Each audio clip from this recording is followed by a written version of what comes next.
All right, we are ready for a new set of Native Americans. So last week we talked about the Mound Builders and the Anasazi and the Inuit. And this week we are going to focus on three different cultural groups of Native Americans. So we're going to start with a little story like we normally do. This morning you left your farm to journey to Copan, built in the rainforest of Central America. It is just one of the least 100 Mayan cities in Mexico and Central America. You have come today to attend a funeral ceremony for your ruler. As you walk along, you begin to see a tower in the city center where he will be buried. Wall carvings celebrate his life will line the tomb. Precious goods will be buried with him, including jade jewelry, fine woven and decorated baskets, and exotic feathers. You step up your pace to get there in time to honor your dead king. And I know you can't see this here. I'm going to pull this up here so we can see jade.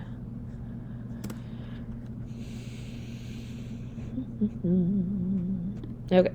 So jade is this kind of like greenish stone. There's actually even a picture of a jade mask. So it's this kind of greenish, kind of precious stone. All right, so that was a group that was focusing on the Maya, and that's the first group that we're going to talk about here today. So you'll notice also that all of the groups that we're going to talk about were in, I know you can't see all of my screen,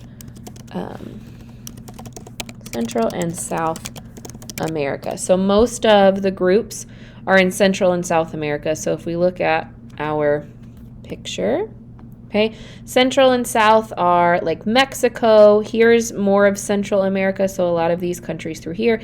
And then South America is down here at the bottom. So the three groups that we're going to talk about all lived in this area, this general area of the world. There we go. Okay, so the Maya. The burial scene at Copan might have taken place around the year 400 as the Mayan civilization was reaching its peak.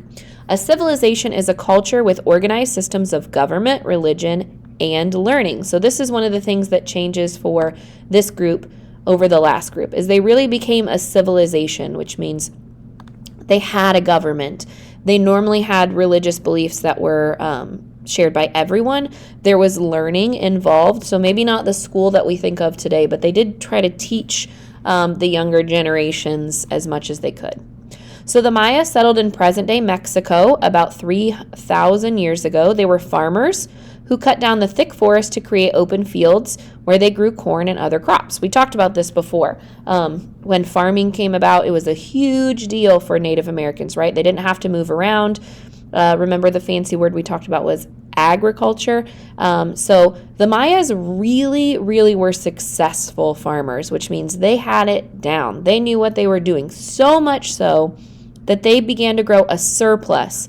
A surplus just means more food than they needed for their own families. So since they were growing more food than their families could use, they didn't have to worry about food like they used to. Remember when we talked about those groups that were chasing the mammoths around? That's all they thought about was food. Now they make so much food, they don't only have to think about food. They can think about other things. So people with extra food could actually trade for other things that they needed. And as a result, not everybody had to farm. They had certain people that were really good at farming, kind of like we do now, right? Not everybody is a farmer because we don't have to worry about food. We have people that specialize. And specialize means that they only did one kind of job. Again, like how we are now. People don't have to be great at everything. They can specialize in one thing. So people began to develop different skills. So some people were basket weavers, some people made jewelry, some people made stone carvings, not just farming. Specializing also helped the Maya to develop a complex civilization with lots of achievements. So they got to actually study the world around them and develop new ideas. For example, some of them devoted themselves to studying the movements of the sun, the moon, the stars, the planets, what we would call now astronomy, so meaning studying like the skies, the stars, right? That helped them learn how to develop a calendar. So before now, people used the sun and the moon and the stars, but since they didn't have to worry about food, they could worry about whatever it was that they were good at. They developed a really, really accurate calendar. So they knew exactly when things were going to happen, which helped, especially when it came to, the changing of the seasons, the time of year for those types of things. Super helpful. Other Maya became skilled at math. They were among the first people ever to use the number 0, fun fact. Other Maya specialized in building. So they had their builders. Again, like we do, we have people that work construction, right? They developed methods to build tall pyramids, and we have a picture right here of one of the, it's a Chechen pyramid, and it actually is still standing in Mexico today. Maybe here in just a minute, I'll look it up when I get finished reading. So a pyramid is a building with 3 or more sides shaped like triangles that slant towards a point at the top. So you may think of like the Egyptian pyramids. Well, these are pyramids that are happening here in Central America, so in the Americas. And as you can see, think again, these people didn't have construction equipment. This was all manpower that were building these things, so pretty impressive. At the top of the Mayan pyramids were temples where religious ceremonies were held, kind of like our mound builders, how they would have religious ceremonies on the top. So as you read, Mayan kings were buried in pyramids, so this could have very well been built only to bury a king, which is pretty amazing. The Maya also developed a system of writing. How huge! This is almost as huge as the agriculture movement was. They recorded their history and what they learned about math and science, and even though we can't read all of their writing, what we can read adds to our knowledge of the civilization. So we talked about the archaeologists where they had to dig for clues. This would be a huge clue, right? We don't have to guess based on the items we found. We can decide what their writing means, and they tell us what life was like back then. This was huge, huge, huge, huge. We literally wouldn't be reading this paper today if it weren't for groups like this that started a writing process. Pretty insane. Mayan civilization began to decline as early as the year 750. By 900, the Maya had deserted most of their cities.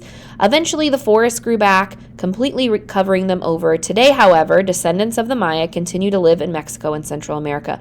And when we talk about descendants, that means their great-grandkids and great-great-grandkids, right? So the people that are living in Mexico were related to some of these Maya that were here. So let's see if we can find the Chichen Itza.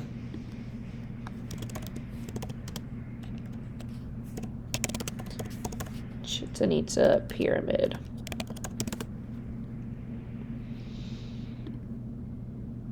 There we go. So still standing in Mexico. It's pretty crazy, right? I mean, I just could not imagine building that with just manpower. Really, and even having the vision to create that, right? Somebody has to draw up the plans for that. Crazy, crazy, crazy. All right, so that's the Maya. We are now going to focus on 2 other groups, the Aztecs and the Incas. And if we look down here at our map, okay, we have here in Central America where the Maya were, okay, and we're going to be looking at a couple of different places where the Aztecs and the Incas were. So we're going to start with the Aztecs. So about 1,200 years ago, people called the Aztecs began to migrate south from northern Mexico. According to legend, they were following the instructions of one of their gods. So again, here is where the Maya were. Okay, we're going to find the Aztecs here in just a second. So they think that they were following instructions from one of their gods who told them to travel until they saw an eagle with a snake in its beak sitting on a cactus. Wow, what a specific sign, right? There, he said, they should settle, and when the Aztecs reached the island of Lake Texcoco, they at last saw what they had been searching for. So they found what their god had told them to find. And here in the Valley of Mexico, they built, well, this is a crazy word, right? But I've got my pronunciation here. Tenochtitlan, meaning near the cactus. Today, the eagle, cactus, and snake appear on the symbols, central symbols on the flag of the country of Mexico. So right here is where those Aztecs are. Let me show you the Mexican flag. Crazy, right? Look, eagle holding a snake on a cactus, directly descended from the Aztecs. Isn't that cool? I think that's so cool. Okay, so done nerding out for a second. Tenochtitlan grew into a great city. I mean, it was huge, guys. Thinking like New York, Los Angeles, those big cities that we have now, that's essentially what this was back in the day. Causeways or low bridges linked Tenochtitlan to the land around the lake. So they centered around this huge lake, And that becomes really important. Obviously, they wanted to stay near water, but they become so inventive with different things about this lake. It's amazing. As many as 300,000 people lived in the city, making it one of the world's largest cities during this time. In order to have more land for farming, this is the part that I was telling you is like genius, right? They're living near this lake, and they don't have a ton of room to farm because the lake is taking up so much room. So what they decide to do is they create floating gardens around their island city. I want to show you this because this is crazy. Okay. Oh, here, I like this picture better. So they literally create land that is floating in the middle of the water. So it's got the water underneath to keep all of the roots and everything for the plant going. But it also makes up for some of the space that they lack because they're right there on the water. How smart is that? That's just insane to me. I just can't imagine thinking of that, how inventive these people are. Farmers on other Aztec lands developed irrigation systems. We talked about that before with the Aztecs, right? And created more farmland by carving terraces or wide flattened steps into the hillside. Here's another one that's crazy, okay? Let's see, farming terraces. So what they did was they had this big hill, and it would be really hard to farm on a hill, right? It's slanting straight down, really, really difficult. So they carved into the side of the hill to make it flat, and then they were able to plant their crops on the sides of the hill that was going down towards the water. I mean, seriously, these people were so smart. How smart is that? Like, crazy, right? Maybe I'm the only one nerding out over this. Maybe I'm the only one that thinks this is amazing, but man, so smart. From Tenochtitlan, the Aztecs sent out armies to conquer other peoples in the Valley of Mexico. Soon, they had created an empire that stretched from the Atlantic to the Pacific Oceans. Holy cow.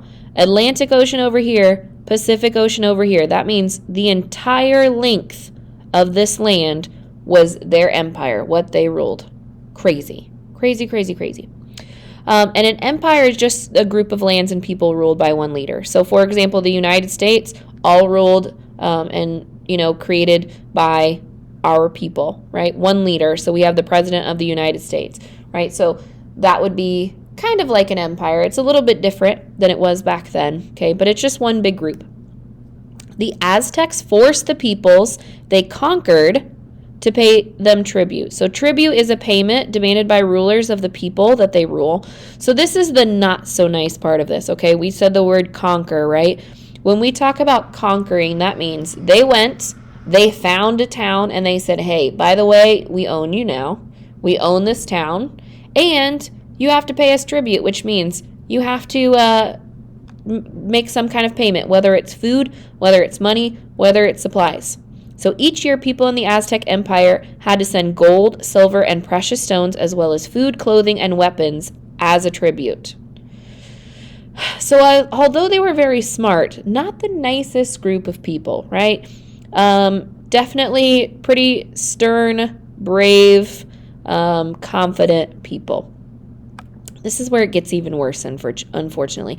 The Aztecs also demanded to be given people as tribute. So tribute, paying the rulers, right? Oh, they enslaved people to give them as tribute, as well as prisoners captured in war. So slavery is the practice of holding people against their will and taking away their freedom. So they would take these towns over, and then there are times where they would demand, okay, well, we need people as tribute. Unfortunately, all those beautiful pyramids and those kinds of things that were built normally were built from some sort of slavery. So the people that they were keeping enslaved, they would force them to work. So although very beautiful, there was still kind of a darker side to some of this, right? Like the Maya, the Aztec worshipped many gods. So they didn't just have one god in their religion, they had many gods. So the gods were over lots of different things.